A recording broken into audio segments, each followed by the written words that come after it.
Hi, I'm Chris, and on the floor in front of me, underneath the camera, is Barda. Let's see if I can catch that picture. Well, first thing is this copper ring. I decided to try a baked on enamel finish, and it uses automotive engine enamel and a, don't tell my wife, but I use the oven. If you're interested in more details on that, there's a link in the description below to the article I wrote up for the copper ring build, and that has some information on there. Second thing, the over-the-air antenna that I put an extension on a couple weeks back, well, we had a big windstorm, and the original bracket for holding that antenna in place was just a bit weak whenever it came to holding that extra weight.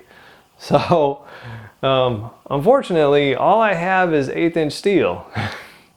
So I made a monster of a bracket to hold this antenna on. So really it's using some tube steel here and just kind of tacking it together. And the deal with it is I just wanted to be able to reuse the existing conduit and not have to recut a new piece or anything like that. So the tube steel fits that 1-inch conduit really nice. The only thing is whenever I went to mount it, this is what happens whenever you don't do a pilot hole deep enough or possibly big enough. Well, as you get towards the end, you tend to shear off the head of a lag screw. I'm going to blame the lag screw. That was a defect. Well, that baby's not going anywhere now. Last thing is I decided to cut off 2 chunks of a log. I think Dominic's for his challenge, I think the only real stipulation with him is that you have to be able to move it yourself. So yeah, I proved that I could move it, and then I had to take a really long break.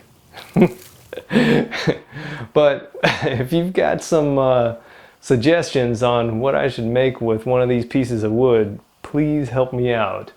Whenever I posted this up on Instagram, I think one of the best ones was a drink holder, and it happened to be Braxton's drink holder. So it's a holder for the drink holder. Maybe a side table? Not sure. With that, let's check out some useful stuff.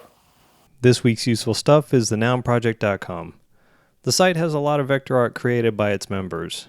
It's perfect if you need SVG files for some fun CNC work, or if you just want to incorporate silhouettes and line art into a project.